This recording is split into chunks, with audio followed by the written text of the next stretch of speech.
BDC பார்த்தீங்கன்னா next ஒரு பெரிய புல்லிஷ் மூவ் வரதுக்கு அதிகமான வாய்ப்புகள் இருக்குது. ஸோ அது மட்டும் இல்லாமல் அதுக்கு முன்னாடி எந்தெந்த கீ லெவல்லாம் இருக்குது. ஸோ இந்த கீ லெவல்லாம் பிரேக் அவுட் பண்ணதுக்கப்புறம் ப்ரைஸ் வந்து எந்த லெவலுக்கு வரையும் போகிறதுக்கு வாய்ப்பு இருக்குது அப்படின்றது இந்த வீடியோவில் நான் ஸ்டெப் பை ஸ்டெப்பாக டீட்டெயிலாக சொல்கிறேன். வீடியோக்கு புதுசாக இருந்தீங்கன்னா டெலிகிராம் லிங்க் வந்து டிஸ்கிரிப்ஷனில் இருக்குது, அதுலேயும் ஜாயின் பண்ணிக்கோங்க. நிறைய அப்டேட் வந்து நான் டெலிகிராம்லேயும் போட்டுட்ருப்பேன். வாங்க நம்ம டாபிக் போகலாம்.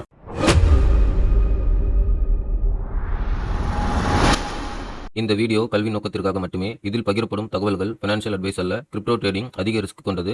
எந்த ட்ரேடுக்கு முன் உங்கள் சொந்த ரிசர்ச்சை செய்யுங்கள். ஃபர்ஸ்ட் பிடிசி பார்க்கலாம், நெக்ஸ்ட் எத்திரியம் பார்க்கலாம். இப்போ பிடிசி பார்த்தீங்கன்னா ஒன் டே டைம் ஃப்ரேமில் வச்சிருக்கேன். ப்ரைஸ் பார்த்தீங்கன்னா 64,800 ட்ரேட் ஆகிட்டு இருக்கு. சரிங்களா? ஓகே. ஸோ இப்போ பார்த்தீங்கன்னா ப்ரைஸ் என்ன பண்ணியிருக்கு அப்படின்னா, லாஸ்ட் வீடியோவில் நான் என்ன சொல்லியிருப்பேன்னா, எத்திரியம் வந்து நமக்கு வந்து ஒரு 1,700 வரையும் ஃபர்ஸ்ட் டார்கெட் இருக்குது புல் பேக்கு அப்படின்றது நான் எத்திரியம் சொல்லியிருப்பேன். செகண்ட் டார்கெட் வந்து 150 அது வரையும் போகலாம் அப்படின்னு சொல்லியிருப்பேன். பட்டு 170 வரையுமாவது போவோம் அப்படின்ற மாதிரி சொல்லியிருப்பேன். பட் என்ன பண்ணியிருக்கு, ப்ரைஸ் வந்து வந்திருக்கு. பட் இந்த ட்ரெண்ட் லைனை ரீடெஸ்ட் எடுத்திருக்கு. சரிங்களா?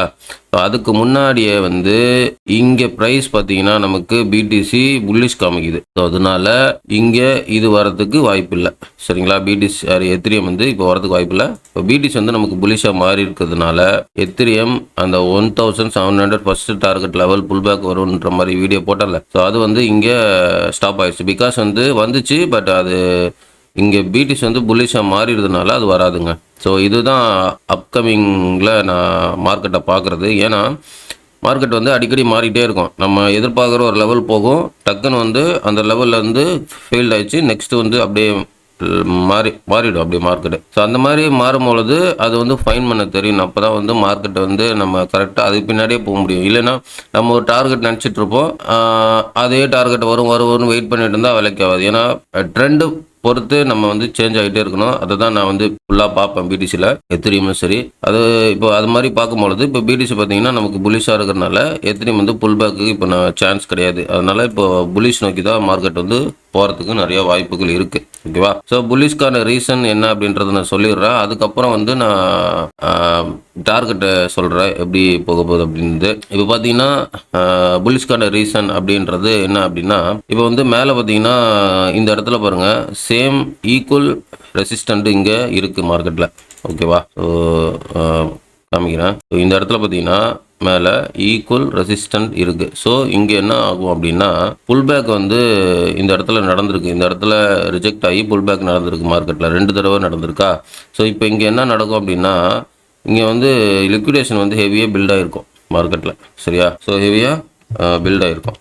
இப்போது அடுத்து மார்க்கெட் என்ன நடந்திருக்கு அப்படின்னா, இந்த இடத்துல இருந்து செகண்ட் டைம் வந்து ரிஜெக்ட் ஆகி வந்திருக்கு. சரியா?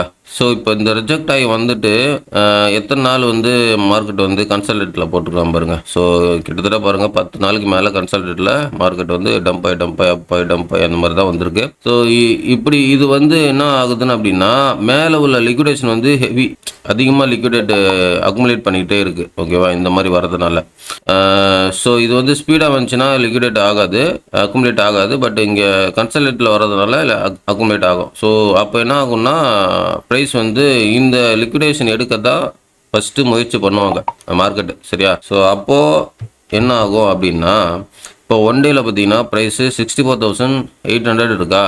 ஸோ நெக்ஸ்ட்டு வந்து ப்ரைஸு என்ன ஆகும் அப்படின்னா, நெக்ஸ்ட் டார்கெட் என்னுடைய டார்கெட் அப்படின்னா, இந்த மேலே உள்ள லிக்விடேஷன் பாயிண்ட்டை வந்து எடுக்கிறதுக்கு அதிகமான வாய்ப்புகள் உண்டு. சரியா? அப்போ அது பிரகாரம் பார்த்தோம்னா ப்ரைஸ் வந்து இந்த 66,000க்கும் மேலே 67,000க்கும் மேலே போயிடும் ப்ரைஸு. ஓகே? இந்த 67,000 மேலே ப்ரைஸ் போயிட்டு அதுக்கப்புறம் பார்த்தீங்கன்னா மேலே உள்ள ஒரு ட்ரெண்ட் லைன் ஒன்று இருக்குது 68. ஓகேங்களா? ஸோ இந்த 68,000 வரையும் மார்க்கெட்டு இப்போ போகிறதுக்கு அதிகமான வாய்ப்புகள் உண்டு பிடிசிக்கு. சரிங்களா? நல்லா கவனிங்க. நான் இந்த ட்ரெண்டை தான் திரும்ப இந்த ட்ரெண்டை தான் சொல்லியிருக்கேன். நல்லா பாருங்கள், இங்கேருந்து ப்ரைஸ் வந்து 60,000 இருக்கும்பொழுது நான் 67,000 மார்க்கெட் வந்து போகும்னு சொன்னேன். ஓகேவா? ஃபஸ்ட்டு டார்கெட்டாக 7,000 போகும். அதுக்கப்புறம் வந்து மார்க்கெட்டு அதை அலோவ் பண்ணுற விதத்தில் இருக்கும் அப்படின்ற மாதிரி சொல்லியிருந்தேன். அதே மாதிரி ஃபஸ்ட்டு டார்கெட்டு அந்த 67 வரையும் போச்சு. நல்லா பாருங்கள், 66,900 வரையும் போச்சு. அதாவது 67,000 போயிடுச்சு. அதே மாதிரி இங்கேயும் சொல்லியிருந்தேன் மார்க்கெட்டு இந்த இடத்துல இருக்கும்போது கீழே வரும்னு சொல்லியிருந்தேன். அதே மாதிரி கீழே வந்துச்சு. அனதர் லோவும் வர வாய்ப்பு இருக்குன்னு சொன்னேன். ஆனால் லோ வந்துச்சு. ஸோ இங்கேருந்து மேலே சொல்லியிருந்தேன். அதே மாதிரி இங்கேயும் நான் வந்து கரெக்ஷன் சொல்லியிருந்தேன் கீழே வரும்ன்ட்டு. ஏன்னா இங்கே எத்திரியம் வந்து நல்ல ஒரு ஃபால் காட்டிச்சு. 170 வரையும் 1070 வரையும் 1700 வரையும் போகிறதுக்கு வாய்ப்பு இருக்குது அப்படின்ற மாதிரி சொல்லியிருந்தேன். பட் இங்கே என்ன பண்ணியிருக்கு மார்க்கெட் வந்து கொஞ்சம் வந்து மறுபடியும் ரிட்டர்ன் திரும்பிச்சு. பிடிசி வந்து ரிட்டர்ன் திரும்புறதுனால.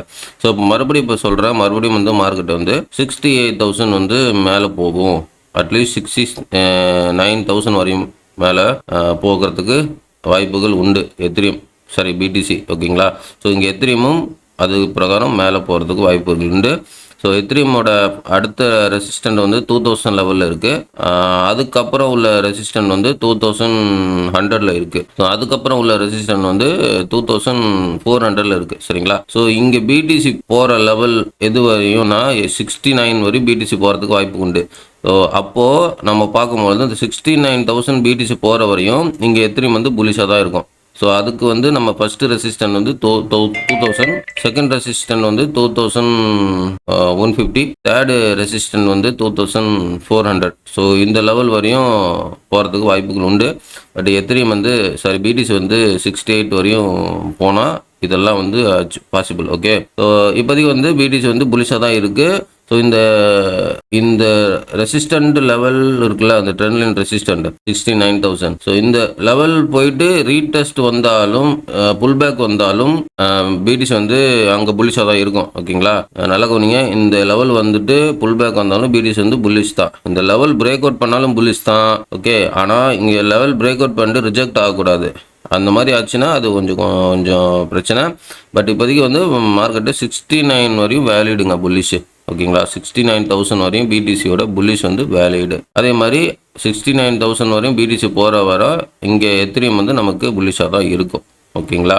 ஸோ அதனால் எத்திரியம் வந்து எக்ஸாக்ட் டார்கெட் சொல்ல முடியல. பிகாஸ் வந்து இங்கே எத்திரியம் வந்து ட்ரெண்ட் லைன் பிரேக்கப் பண்ணிட்டு இருக்கான். அதனால் நமக்கு வந்து எக்ஸாக்ட் டார்கெட் சொல்ல முடியல. பட் டார்கெட் வந்து அப்கமிங்கில் அந்த 2000க்கு மேலே தான் இருக்குது எல்லா டார்கெட்டும். அட்லீஸ்ட் வந்து 2150 அந்த ஏரியாவுக்கும் போகலாம். ஏன்னா பிடிசி வந்து இங்கே கொஞ்சம் லாங் ரன் இருக்குது. அதாவது எத்தனை % அப்படின்னா இங்கேருந்து பார்த்தீங்கன்னா நமக்கு 6% இருக்குங்க. 6.5% மூவ் இருக்குது பிடிசிக்கு. அதே மாதிரி திரும்ப அது மேலேயும் போகலாம், அது குறையவும் போகலாம், பார்க்கலாம். ஓகேவா. ஸோ இப்போதைக்கு வந்து மார்க்கெட்டு புலிஷாக தான் இருக்குது. இங்கே பேரிஷ் இல்லை. ஓகேங்களா. பேரிஷ் வந்து இங்கே க்ளோஸ் ஆயிடுச்சு. அதாவது புல் பேக் வந்து லாஸ்ட் வீடியோவில் 1700 வரையும் புல் பேக் சொல்லியிருந்தேன். அது இங்கே க்ளோஸ் ஆயிடுச்சு. பிகாஸ் வந்து பிடிசி புல்லிஷ் திரும்புது அதனால். ஓகேங்களா. ஸோ இந்த வீடியோவில் வந்து full explanation and key level and next target level அது எல்லாமே சொல்லியிருந்தேன். ரீசனோட சொல்லியிருந்தேன். ஸோ இந்த வீடியோ வந்து ஒரு எஜுகேஷனல் பர்பஸாக வச்சு நீங்கள் வந்து ட்ரேட் பண்ணுறதை இன்வெஸ்ட் பண்ணுறதை முடிவெடுங்க. எல்லாமே உங்களுடைய ஓன் ரிஸ்க், உங்களுடைய own money. I am not financial adviser. Thanks for வாட்சிங் கைஸ். நெக்ஸ்ட் வீடியோவில் பார்க்கலாம். பாய்.